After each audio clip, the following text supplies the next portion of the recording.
Bonjour, bienvenue dans cette nouvelle vidéo de la série De tout et de rien. L'idée, c'est en quelques minutes de vous faire part de réflexions euh, personnelles par rapport à ce que j'ai pu lire ou entendre en formation sur les réseaux sociaux. Alors, je vais revenir aujourd'hui sur un mythe tenace. Un mythe qui est tellement tenace que je l'ai encore entendu il y a très peu de temps en regardant une vidéo sur Internet. Le mythe étant, grâce à la PNL et notamment au mouvement oculaire, on va pouvoir savoir si une personne, elle nous dit la vérité ou elle nous ment. Alors, je vous le dis, vous l'avez compris, c'est un mythe, c'est pas vrai. On ne peut pas savoir si une personne ment en regardant simplement ses yeux. Alors le mythe, il vient d'où? Il vient du fait qu'en PNL, on considère que quand une personne regarde en haut à droite, ça signifie qu'elle est dans son visuel construit. Autrement dit, qu'elle construit une image. Si je vous demande de penser à quelque chose de complètement fantaisiste, quelque chose que vous n'avez jamais vu, eh bien, il y a une chance que vous construisiez l'image en mettant vos yeux en haut à droite. À l'inverse, si vous regardez en haut à gauche, ça signifie que vous êtes dans le visuel remémoré, autrement dit que vous êtes dans un souvenir. Donc, on pourrait en conclure que si on demande à une personne qu'est-ce que tu faisais hier soir et qu'elle vous dit j'étais avec mes collègues de bureau, elle est en train de vous mentir, elle faisait autre chose. Mais c'est pas si simple. Alors peut-être qu'elle est en train de vous mentir, je ne sais pas. Mais en tout cas, on ne peut pas déduire du fait qu'elle regarde en haut à droite, autrement dit qu'elle est dans son visuel construit, le fait qu'elle vous mente. On ne peut pas en déduire ça. Et pourquoi? Eh bien parce qu'elle peut reconstituer ce souvenir. Donc je vais vous donner un exemple pour illustrer ça. Il y a quelque temps, on fait un exercice avec mes stagiaires sur les mouvements oculaires, c'est simplement pédagogique. Et je dis à un de mes stagiaires, pour illustrer ça, hein, tiens, souviens-toi du drapeau américain. Et la personne, elle lève ses yeux en haut à droite. Or, il est juste impossible qu'une personne d'une cinquantaine d'années ne se souvienne pas ou ne connaisse pas le drapeau américain. Et pourtant, en haut à droite, elle est dans son visuel construit, pas remémoré. Pourquoi? C'est pas logique. Mais en fait, si.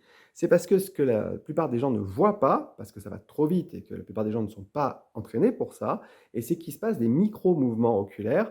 Et en fait, ça fait gauche, droite, mais très très vite. Et il faut vraiment avoir l'œil, pour le coup, très exercé pour le voir. En fait, la personne, elle a reconstruit l'image du drapeau américain. C'est-à-dire quand je lui demande, souviens-toi du drapeau américain, c'est pas simplement bleu, blanc, rouge, enfin si, en l'occurrence, c'est les couleurs, mais il y a un certain nombre d'étoiles, un certain nombre de barres blanches, rouges, et cetera. Et la personne, elle a besoin, en tout cas certaines personnes, a besoin de reconstruire le drapeau petit à petit.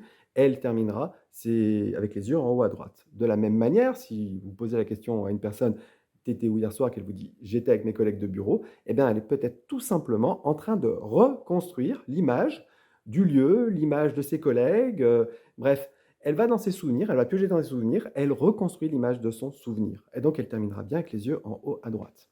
Donc je pense que vous avez compris que, ça peut tout à fait être une image souvenir reconstruite en haut à droite. Mais ça peut être aussi une personne qui est inversée. Alors c'est relativement rare et personnellement, je ne crois pas en avoir rencontré. Je sais que certaines personnes ont leur visuel remémoré en haut à droite et construit en haut à gauche.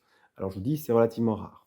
Et ça peut être aussi un troisième élément, c'est que la personne, elle est persuadée de ce qu'elle vous dit et elle est sûre que c'est arrivé, elle a même des images très précises, elle va se retrouver avec les yeux en haut à gauche alors qu'elle est en train de vous parler de quelque chose qui n'a jamais eu lieu. C'est malgré tout une image construite, mais construite dans le passé, qui fait que c'est devenu un souvenir. Je ne sais pas si vous me suivez.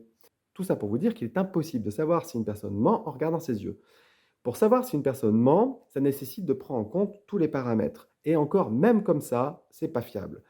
En fait, on ne peut pas savoir si une personne ment, on peut savoir si une personne est congruente entre les mouvements oculaires, la manière dont la personne elle parle, les mouvements du corps, la façon dont elle structure ses phrases, la manière dont elle prononce les mots.